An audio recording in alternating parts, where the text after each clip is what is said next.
50 tem 90, sala onde cabe 90 tem 180. Que a própria presidente do Supremo tem medo de entrar no presídio. Mas veja uma coisa. Agora, o senhor escalaria aí o Palocci ou o Pinheiro para capitão do time aí da Delação Futebol Clube? Vai depender muito da estrutura de personalidade de cada um. A cadeia, eu não conheço ninguém que não tenha sofrido um estresse pós-traumático terrível mesmo depois de libertado. Eu não conheço ninguém que a cadeia não tenha destruído. Ninguém. Olha, eu estou falando, meu querido ouvinte, de alguns centenas, alguns milhares de presos. Vamos pegar o caso extremo do reitor da Federal de Santa Catarina. Que ficou um dia na cadeia e isso destruiu Vamos até admitir, até a ponto dele se matar. Vamos até admitir que o reitor pudesse sofrer de depressão. Vamos admitir tudo isso. Tá, mas ele estava bem. O que precipitou, a chave que jogou esse homem para o suicídio não foi uma batida de carro, não foi uma decepção familiar, foi uma brutal e injusta prisão que ele sofreu. E com humilhação. Com humilhação. Brutal. Vamos falar claro, sem problema nenhum. Puseram o dedo no ânus dele.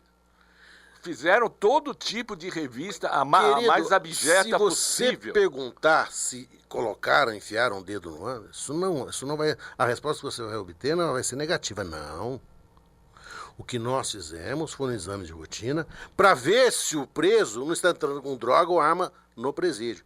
Se a gente for aqui na porta de qualquer presídio hoje, nós vamos ver senhoras de 75 anos fazendo agachamentos para ver se não há objetos nos seus orifícios vaginais, asficterianos. Né? O preso brasileiro, ele não é tratado como lixo. Ele é pisoteado. Ele, a família e todo mundo mais. Dizer, não, ele está em cela especial, olha, em condições que nós estamos apurando, isso é ridículo, isso é atroz. O que arrebenta a pessoa é a privação da liberdade. O senhor acha que o Cabral, algemado e amarrado nas pernas ali, foi um show para a mídia ou precisava daquilo? Mas, veja uma coisa. Por que você algema alguém? Para essa pessoa não fugir. Qual era a possibilidade do Cabral sair correndo ali? Ir embora. Voar. Qual era a possibilidade de ele ser resgatado ali? Com aquele mundo de gente armada, com fuzil, com metralhadora, né? Nenhuma. Exposto ali na calçada. Nenhuma. Né? Ele ia fazer um percurso de, no máximo, 50 metros entre a calçada e onde estaria a viatura. Aquilo foi feito para mostrar o Cabral como um troféu de caça. Ele lembrou aquele filme Silêncio dos Inocentes. Não sei se você lembra do Hannibal Lecter, lá, que era o serial killer. Ele é acusado de quê? Só faltou o focinheiro. De algum crime infamante, ele é acusado de... Não, ele é um ex-governador do Estado acusado de crime econômico. Né? Isso demonstra que nós estamos perdendo os limites da vergonha. Quando você chama alguém que está preso para fazer uma nova delação premiada, para incriminar uma pessoa especificamente... É um recall, que não existe isso. Isso não existe na lei. A lei não permite esse recall. Agora, o doutor Tardelli, explica pra gente, que a gente está se entendendo, como é que... A gente estava conversando ali antes, um pouquinho antes, falando sobre o Baltazar Garzón, aquele famoso juiz espanhol que mandou prender o Pinochet e tudo mais. E o senhor comentando que, bom, ele tentou tomar uma medida lá na Espanha, não sei, porque ele foi afastado 8 anos do cargo da magistratura. O senhor poderia explicar esse caso? O que ele queria fazer?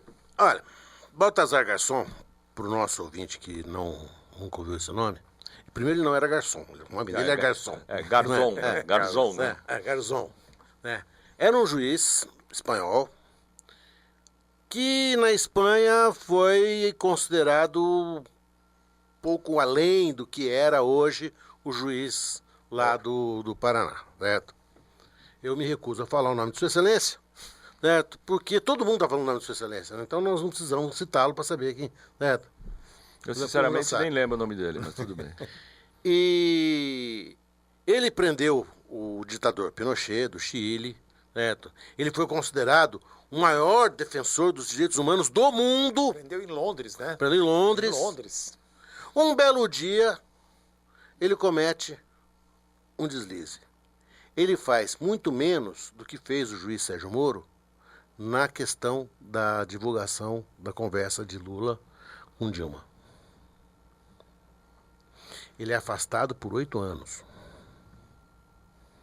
O que ele queria fazer? O que ele fez? Ele autorizou uma gravação sem que tivessem presentes os requisitos legais para aquilo. Aquilo se entendeu invasivo, doloso, você não pode fazer isso. Certo?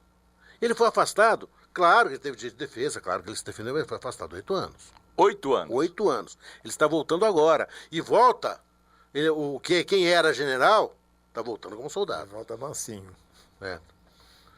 Por quê? Porque as garantias constitucionais, meu querido ouvinte, são coisas extremamente preciosas para nós que estamos andando na rua. Sabe por quê? Vamos pegar aí um exemplo, motorista de táxi. Eu acho o motorista de táxi um profissional muito curioso, porque ele é muito estressado, porque ele é muito exposto também. Certo? Olha, eu esqueci a minha carteira em algum lugar. Eu chamo uma viatura da Polícia Militar, eu sou bonitinho, sou conhecido, certo? Minto bem, sou enfático.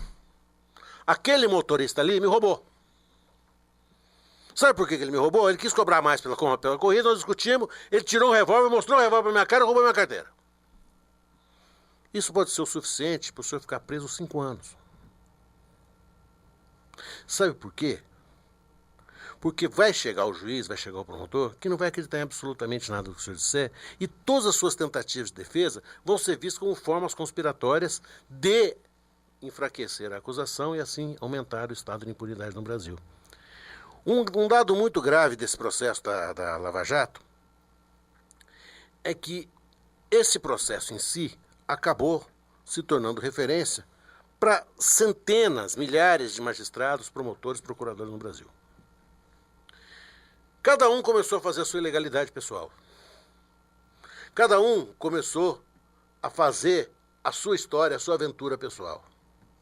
Nós estamos... Eu quero um Lula para chamar de meu. Eu quero um Lula para chamar de meu, por quê? Porque as decisões não são mais jurídicas, são decisões morais, são decisões moralistas. Moral, cada um tem a sua. O que eu acho imoral, você pode não achar. A partir desse momento, as cadeias começam a lotar. O DIPO aqui de São Paulo,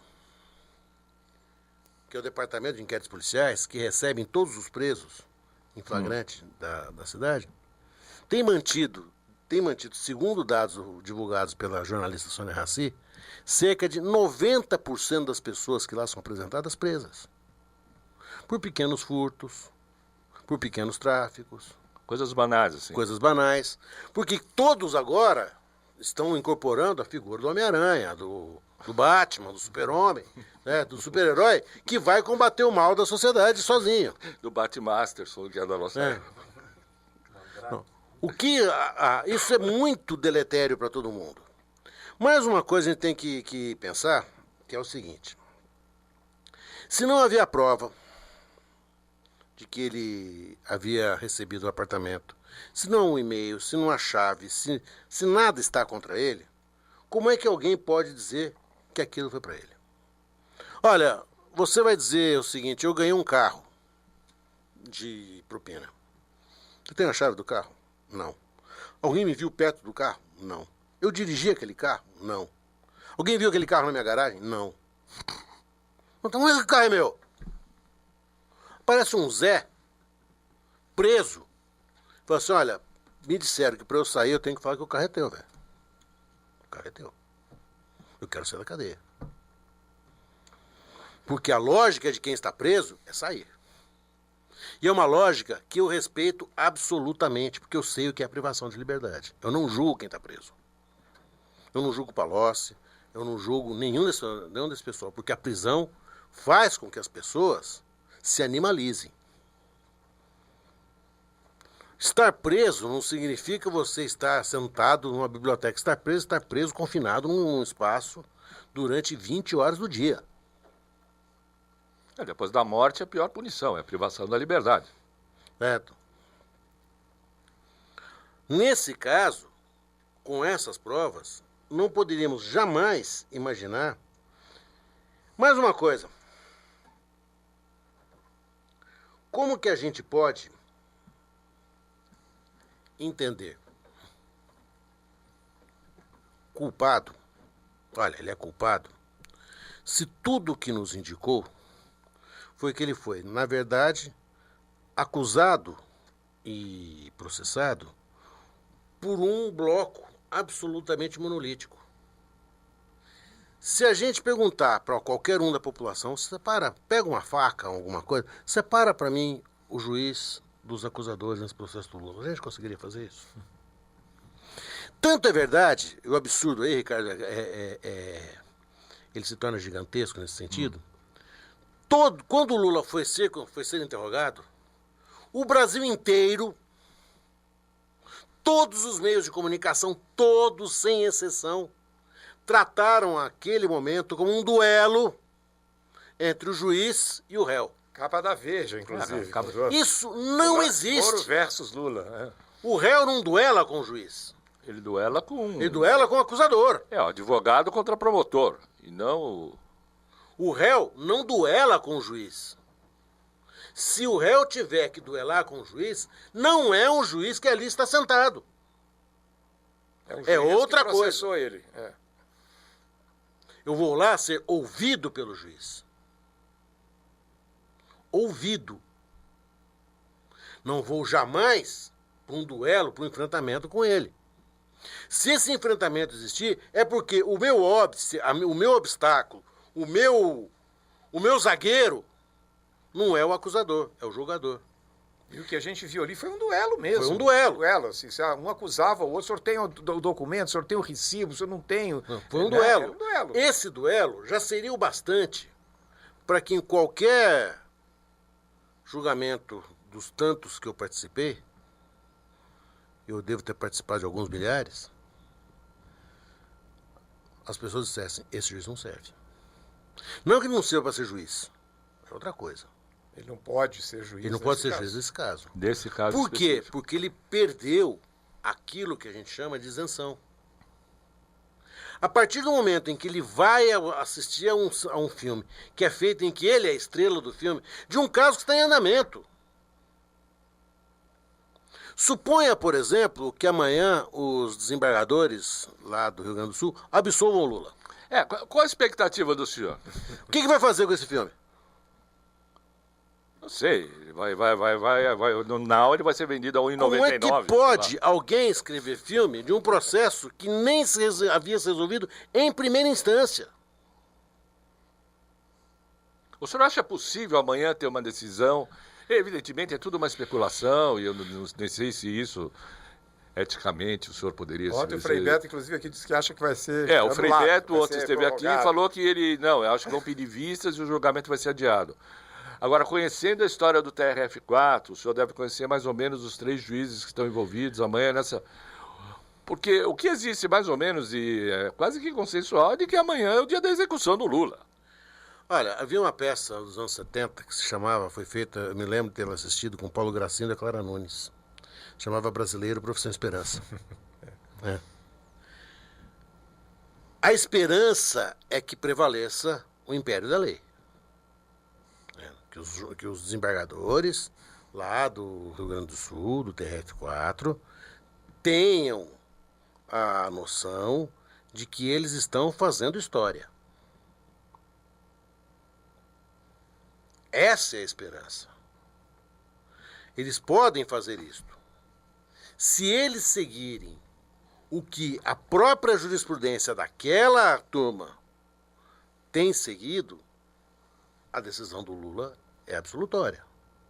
Porque eles estão dizendo que a delação... Absolutória, quer dizer, seria absolvido. Sim, porque a delação sem prova não pode ser aceita. Estão dizendo no isso. caso do Vacari aconteceu isso, mas no caso do Vacari existe um dado a mais.